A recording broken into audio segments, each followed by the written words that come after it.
Hey guys, what is up? It is Karen, aka Caked by Baby K, and welcome back to my channel. Today's video has been so highly requested, especially since I uploaded my last video, which was my room and studio tour. If you guys have not checked that out, link is in the description or in the cards up above. But I got so many requests after uploading that video to do an in-depth video talking about my camera equipment, my settings, and I've had a lot of people slide into my DMs for like the past almost 3 years that I've been doing Instagram and YouTube. Been doing Instagram for 3 years almost. It'll be 3 years in November, and then YouTube for about 2 years. So I've had a lot of people just ask me basic questions about lighting, about backgrounds, about camera settings, and all of that stuff. And of course, I love to talk about all this with you guys and share what I've learned throughout the years. So I'm so excited to do this. I feel like I put this off for so long because I myself never felt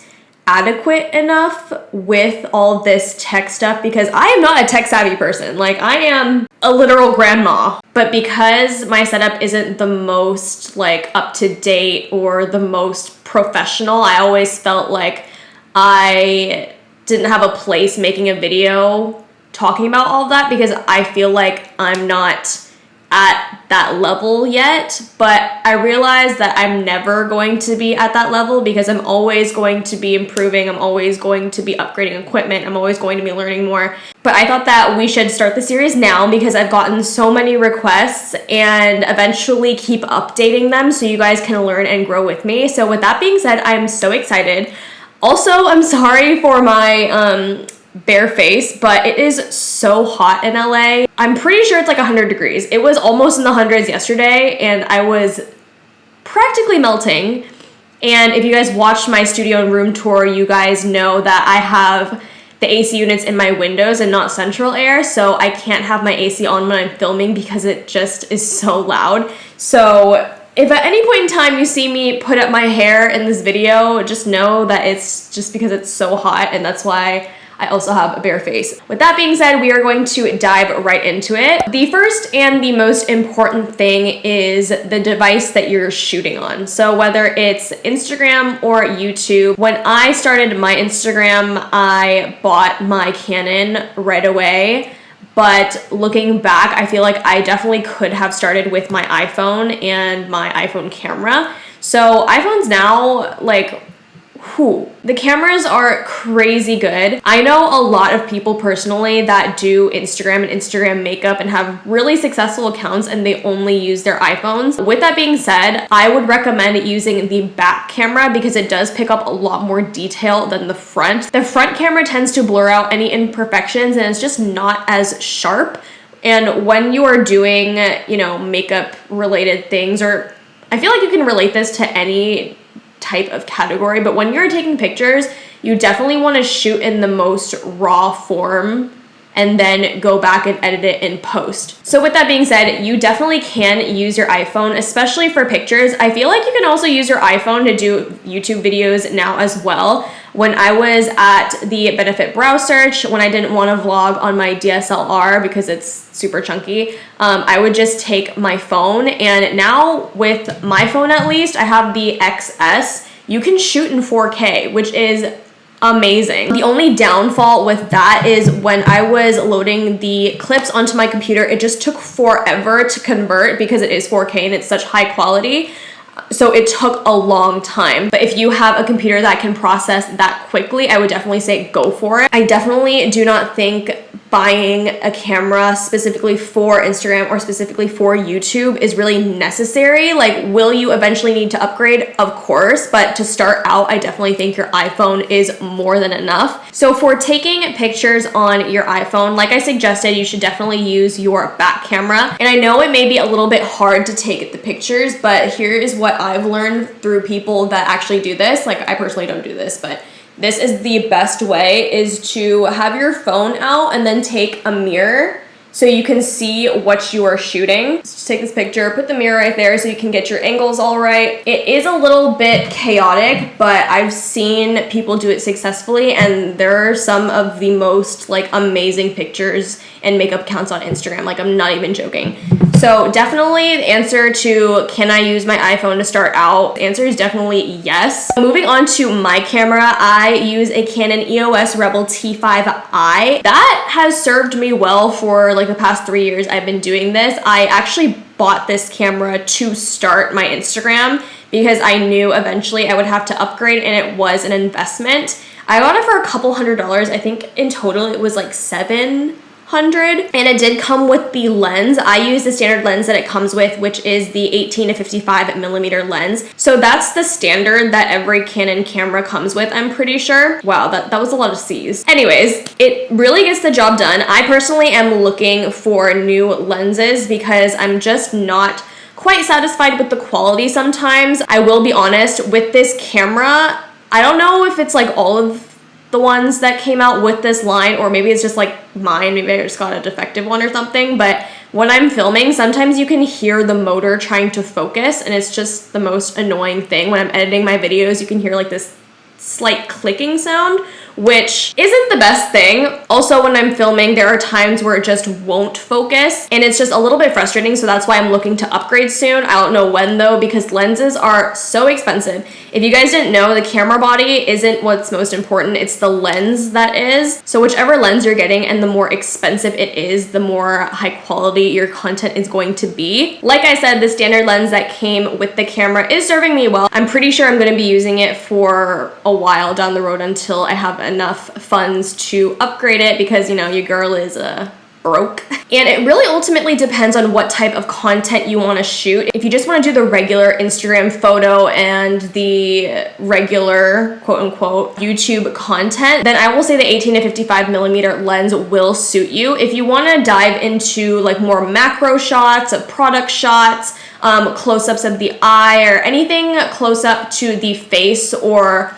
shooting a single subject like in really high quality close up, you definitely want a macro lens. So I'm pretty sure macro lenses can't zoom out, so when you buy them, they're just really short because there isn't room for you to like twist to focus or zoom in or out. So that's what you get with that. So it's really, if you want to dive into that content area, definitely invest in a macro lens. If you want to do like vlogging or home decor, let's say, you definitely want to invest in like a wide angle lens. That's just going to get the whole vicinity a lot better than a standard lens. So it just really depends on what type of content creation you want to do, and just research that, and then research the different types of lenses and the benefits that go with that. Like I said, lenses and cameras are an investment, so definitely do your research. I researched my camera for, I think, like 2 weeks before I committed to it, and I still think, looking back, I could have done a little bit more research and gotten a better camera. But of course, at the time, like, I had this budget I wanted to spend, so I ended up getting this one, and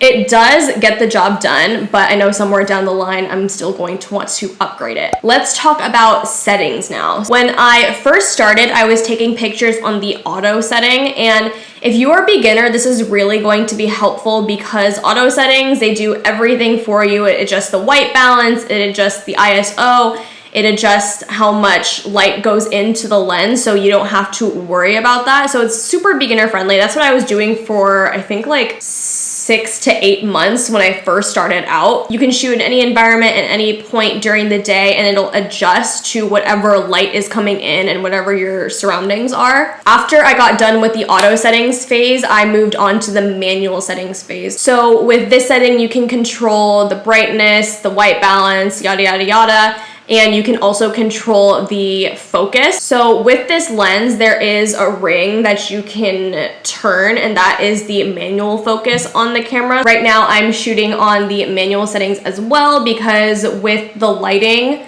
and everything going on, it's just easier to be able to adjust it myself. So if it gets darker out, I can turn the brightness up. If it's too bright out, I can turn the darkness on my camera down. Also, for my Instagram pictures, I like to shoot in the RAW format. If you guys didn't know, the RAW format is more high quality because there's less information that is compressed. So you get more detail, you get more true to colorness, which I really like, because for Instagram, it's nice to be consistent and uniform with like every single picture. I still have a problem with that. I'm still trying to figure that out, but I found that shooting in the RAW format is really helpful when it comes to that. Another setting I love to mess with on my camera is the ISO. So the ISO basically is how sensitive your camera is to light. So depending on the lighting that's coming in from my windows, I'll adjust the ISO, and usually I like to put the ISO lower and then bump up the lighting from my ring light. So if, for instance, I'm shooting at a time where it's during the day, there's a lot of light streaming in through the windows, I will put the ISO lower and vice versa. So if I'm shooting at night, I'll put the ISO higher because it'll make the image look brighter. So I will mess around. It is always better for me, at least, to put the ISO lower and then bump up whatever ring light or whatever other light I have in the room. It just makes it look a lot more natural than bumping your ISO way up high and then doing low light from like your ring light or somewhere else. So that is what I always do. Of course, it's different every time, so I can't really give much advice to that, but you can only access your ISO if it is not on the auto settings. So that's why I stopped shooting in the auto settings and I started shooting on manual, because you can just control more, and I definitely wanted to control the ISO because it just makes such a big difference. And that's probably like the most important part of how I take my pictures, is messing with the ISO and then messing with my lighting, which we will get to in my part 2. Moving on, we are now going to go into viewfinders. So the reason why I chose this specific camera when I wanted to start my Instagram and my YouTube is because it has a flip out camera. And if you guys don't know what I'm talking about, I'm going to insert a clip of me going around my camera so you guys can see what I'm talking about. But the flip out camera is basically your best friend if you are a one man or one woman show, because it is so helpful. However, it's tiny. A lot of the times you'll hear like big YouTubers say viewfinder or monitor or something like that. That's because they have a separate either TV or a computer screen, or just honestly their Mac. I mean, that's what I use to help them blow up the image so they can see everything that's happening. So what I use is the EOS utility, and it's free to download on the Canon website. You just pick whatever camera you have, you click on it, and then you just find the software that matches up to your camera. And then you can pair it to whatever you're using with either an HDMI cord or Wi-Fi pairing. I unfortunately don't have Wi-Fi pairing, so I use the cord and it works fine. But I will also insert a clip of what that looks like on my computer screen. It's so easy to download and it's so easy to see what you are doing, because I'm sitting pretty far away from my viewfinder and sometimes it's not fully in focus and you can't really tell because you're sitting so far away. So having a viewfinder just on your computer, or even better, a TV screen or a computer monitor that is like bigger than a laptop, is going to be really, really beneficial. You by no means have to have this, but it's just something that's for convenience and you might find yourself needing it down the road. I specifically use the viewfinder when I'm filming my YouTube videos because, like I said, I am a one-woman show. I film, edit, and upload everything by myself. So this is honestly very, very helpful because at times you don't want to be looking at the viewfinder, you want to be looking at the lens.